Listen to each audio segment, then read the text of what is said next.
Mga kaibigan, ito pong kasalukuyang nangyayaring digmaan ngayon sa Middle East sa pagitan po ng US at Israel laban sa Iran. Ito po ay nagsimula noong February 28, 2026 at nagpapatuloy pa rin po ito hanggang ngayon. Ito pong digmaan na ito ay lumikha ng petroleum crisis o krisis sa langis sa iba't ibang bahagi ng mundo. At kasama na po sa naapektuhan nito ang ating bansa, ito pong Pilipinas. Ngayon po, dahil sa oil crisis na ito, nagmahal po ang presyo ng mga petroleum products. Ano po? Yung gasolina, yung diesel, yung kerosene, kasama na rin pong nagmahal dyan yung LPG. Ngayon mga kaibigan, ito pong pangyayaring ito, itong pagtataas ng presyo ng mga petroleum products ay sinamantala ng ilang walang hiyang may-ari ng sasakyan. O baka tumaas na naman yung kilay ng mga banal na nakikinig sa atin ngayon dahil meron akong sinabi na salitang walang hiya. Meron akong nabanggit na ganong salita. Ano ba ang tawag sa taong nagpakarga ng gasolina o ng diesel pero hindi binayaran at sa halip ay tinakasan?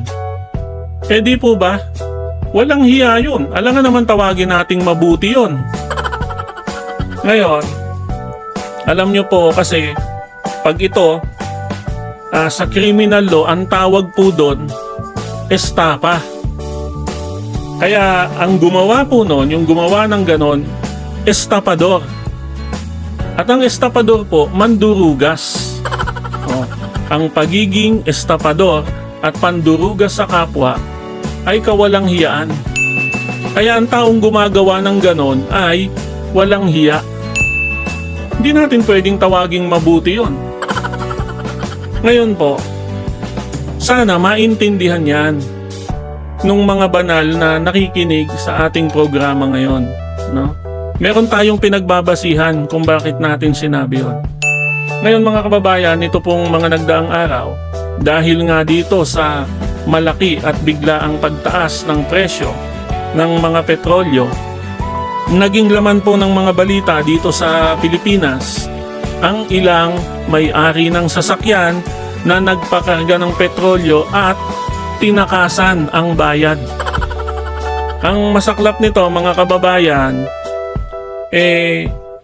kapag yung inestapang petrolyo, yung inestapang krudo o gasolina, iyon po ay posibleng ibawas sa sweldo ng gasoline attendant.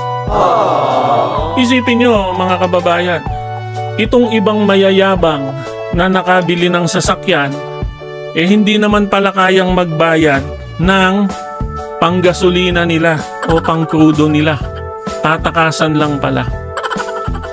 Ngayon po, bukod dito, meron din namang mga pangyayari, ilang pangyayari, naging laman din po ito ng mga balita nitong nagdaang araw lamang, na kung saan itong mga nakaparadang tricycle ay ninanakawan din ng gasolina ng ibang magta-tricycle.